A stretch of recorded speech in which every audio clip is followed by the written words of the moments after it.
The New Testament opens with what may be the most boring sentence ever written to begin the most important story ever told. The book of the generation of Jesus Christ, the son of David, the son of Abraham. And then, a genealogy. A long list of names, most of which you cannot pronounce, begetting one another for 17 straight verses. It is tempting to skip it. Most people do. But that list is not filler, and it is not an accident. It is a legal document. It is a claim to a throne. And as we will see, it is the entire gospel hidden in a family tree. Matthew is opening his book by laying down one explosive assertion. This Jesus is the rightful king, the son of David, the heir of the promises, the one the Jewish people had been waiting on for 1,000 years. Before we walk through the Gospel of Matthew chapter by chapter, it is worth stopping to ask the few questions that unlock the entire book. Who wrote this and why? Who was he writing to? What is he actually trying to prove? And what should you be watching for as you read?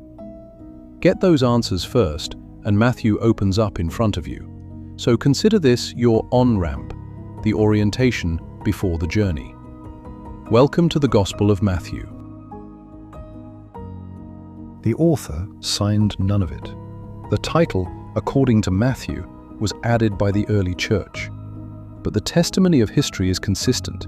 This Gospel comes from Matthew, also called Levi, one of the 12 apostles. And of all the men Jesus could have used to write the opening book of the New Testament, Matthew is a scandalous choice. Because Matthew was a tax collector. In first century Israel, that was not a respectable profession. It was treason with a paycheck. Tax collectors worked for Rome, the occupying enemy, squeezing money out of their own countrymen and pocketing whatever extra they could get away with. They were despised, lumped in with sinners, banned from the synagogue, counted as traitors to God and nation alike. And one day, Jesus walked past Matthew's tax booth, looked at one of the most hated men in town, and said 2 words, "Follow me." And Matthew got up and left it all behind. Think about what that means for the book in your hands. The gospel that most carefully presents Jesus as the Holy King was written by a man who knew, from his own experience, that this king calls the very people everyone else has written off. Matthew never forgot what he was when grace found him. And his old trade gave him something the other writers sometimes lacked, an accountant's eye for the records, the details, and the precise way every ancient promise of God was being fulfilled. Which brings us to the most important question for reading this book well. Who was Matthew writing to, and what was he trying to prove? The answer shapes everything. Matthew wrote first and foremost to a Jewish audience, and he wrote with one driving purpose, to prove that Jesus of Nazareth is the Messiah, the Christ, the promised King, the Son of David, that the entire Old Testament had been pointing toward. And it helps to know what those readers were living through. Matthew was most likely writing in the decades after the resurrection to Jewish believers who were paying a real price for following Jesus, being pushed out of the synagogues, cut off from their own families, told by their own people that they had abandoned the faith of their fathers. Read in that light, this whole gospel is pastoral. Matthew is not just winning an argument, he is steadying frightened people, showing them they had not left the faith of Abraham and David, they had followed it all the way to the one it was always pointing to. That is also why, more than any other gospel, Matthew is saturated with the Hebrew scriptures. Again and again, you will hit a phrase like, that it might be fulfilled, which was spoken by the prophet. He quotes the Old Testament constantly and deliberately, building a case like a lawyer in a courtroom.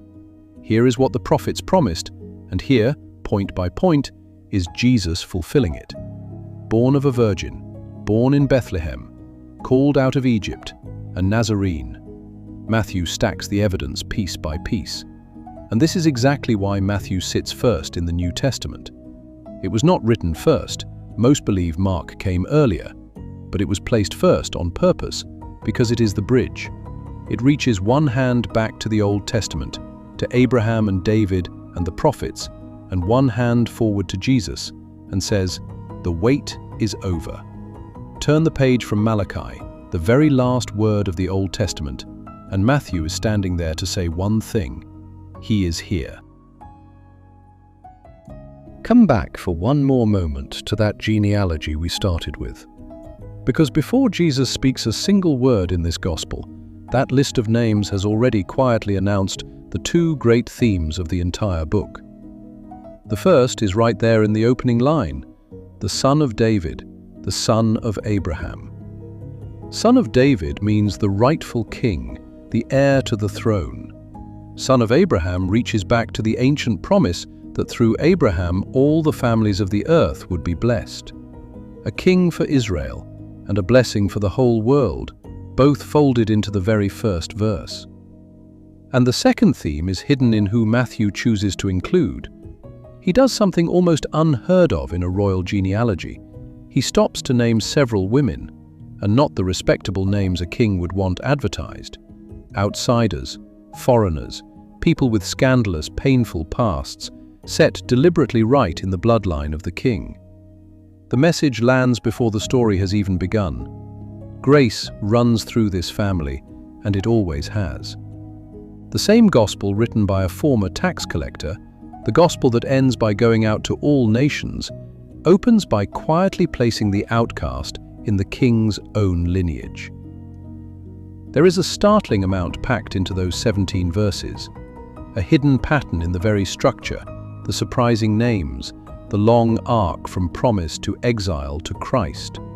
And we are going to take it apart, slowly, name by name, when we reach chapter 1. For now, just know this: the genealogy is not a list to skip. It is the whole gospel in miniature. The king has come, and grace came with him. If you want the single thread that runs through all 28 chapters, it is this: Jesus is the king, and Matthew is the gospel of his kingdom. Watch for one phrase especially, because it is Matthew's fingerprint. Where the other gospel writers say the kingdom of God, Matthew almost always says the kingdom of heaven. He uses it more than 30 times, and you will hardly find it phrased that way anywhere else in the Bible.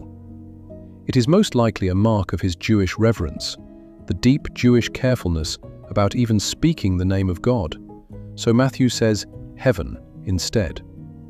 A small phrase that quietly tells you exactly who he had in mind as he wrote. And the kingdom is everything in this gospel. Jesus arrives announcing it. Repent, for the kingdom of heaven is at hand.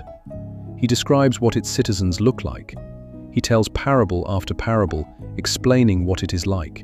He demonstrates its power. And in the end, he is crucified under a sign that names the whole theme without meaning to. This is Jesus, the King of the Jews. Rome wrote it as mockery. Matthew knew it was simply the truth. Read this gospel asking, at every turn, what is this showing me about the King and his kingdom?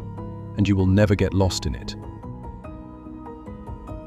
There is one more piece of the design worth knowing before you start, because once you see it, you cannot unsee it.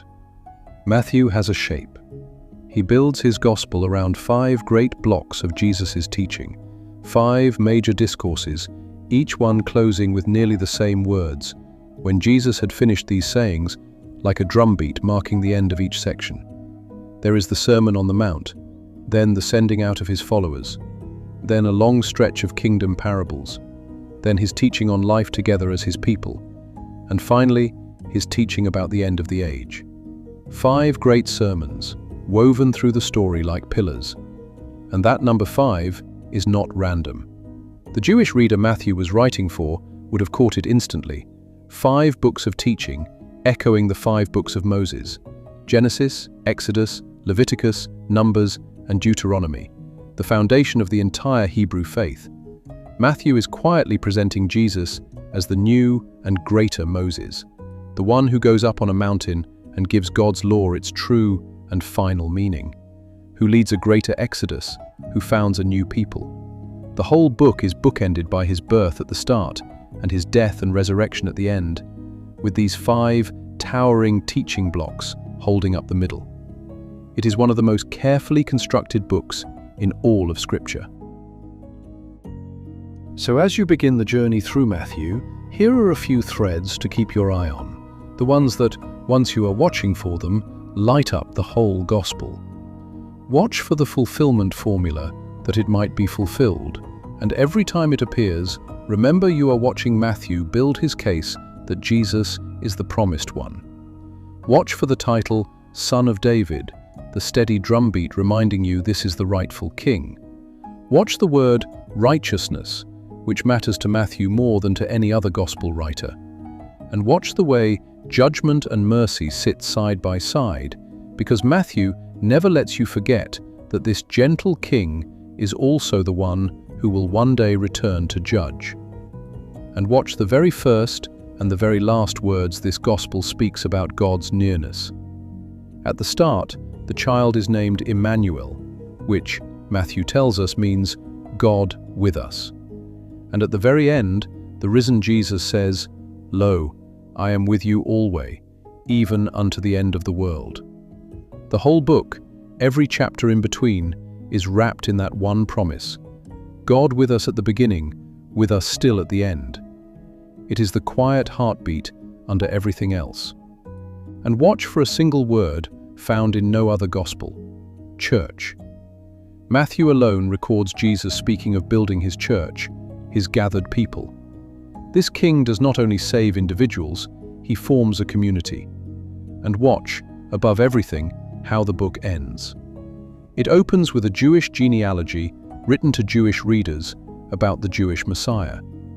And yet even at the very beginning, it is Gentile wise men from the east who travel to kneel before the newborn king while Jerusalem sleeps. Foreigners drawn in at the start, and at the finish, on a mountain, the risen Jesus sends his followers out to teach all nations. What began as the story of Israel's king breaks wide open into a commission for the entire world. The gospel that starts with Abraham ends with everyone. Keep your eye on that arc, from one nation to all nations, and you will feel the whole book opening outward as it goes. So that is the Gospel of Matthew, written by a former tax collector who knew firsthand that this king calls the outcast. Written to a Jewish people who had waited 1,000 years to steady them and to prove the wait was finally over. Built like a courtroom case, shaped like the books of Moses, opened by a genealogy that is already the whole gospel in miniature, with one king and one kingdom running through every single chapter. It is the hinge of the entire Bible, the place where the Old Testament's promises and the New Testament's fulfillment finally meet and shake hands. Every prophet who ever pointed forward was pointing here, and Matthew wrote it all down so that you, reading 2,000 years later, could know with certainty the King has come and his kingdom is at hand.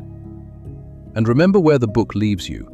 It opened by naming him Emmanuel, God with us, and it closes with his own last words: "I am with you always, even unto the end of the world." That is the promise Matthew presses into your hands. Not merely a king on a distant throne, but a king who is with you. Everything else we do in this series, every chapter, verse by verse, flows out of these few simple truths. Hold on to them, and Matthew will open up in front of you like a door. So let's begin where Matthew begins, chapter 1. That genealogy we keep coming back to, the list of names everyone wants to skip. Because once you understand what Matthew is actually doing, you will see it is not a boring list at all. It is a coronation. That is where the journey starts.